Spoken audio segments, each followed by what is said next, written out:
তো আপনারা ক্রিকেট ক বুঝেন না, মনে দুঃখে কষ্টে কথা বলতেছি আজকে আমি অনেক কষ্ট নিয়ে বলতেছি। ক্রিকেটের আপনার এরকম কিছুই বুঝেন আমার মনে হয়। নিশ্চয়ই হতাশা সবার জন্য, আপনি কতটুকু হতাশ এরকম পারফরমেন্স বলেন?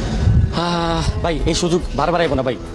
আমার কাছে মনে হয় যে আমরা নিজেদের ম্যাচ নিজেরাই নষ্ট করছি, নিজেদের সেমিফাইনাল নিজেরাই হাত থেকে নষ্ট করছি। এটা আসলে এখন মানে কারো দোহাই দিলে লাভ হইব না, বোলিংয়ের দোহাই দিলে লাভ হইব না। এক্সাম্পল যেমন ধরেন যখন 2 ওভারে দরকার 35 রানের মতো, 2 ওভারে, তখন সম্ভবত মানে লিটন দাস তানজিদ তামিম লিটন দাস শিক্ষিত ব্যাটসম্যান।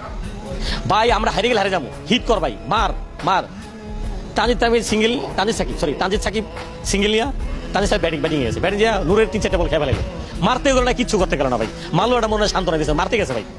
মানে না একুল পাইছে না উইকুল পাইছে, 2 কিলো হারাইছে। মানে এটা যে ভাই কত বড় একটা দুঃখ কষ্ট বুঝছেন, আসলে বুঝতে পারো না। আমার মতো যারা আছে, যারা নিজ চোখে মাঠে খেলা দেখছি, তখন সত্যি কথা বলতে কি মনে জানেন যে ভাই আরে যে আফগানিস্তানে ছেড়ে দিয়ে ওরা সেমিফাইনালে চলে যাক।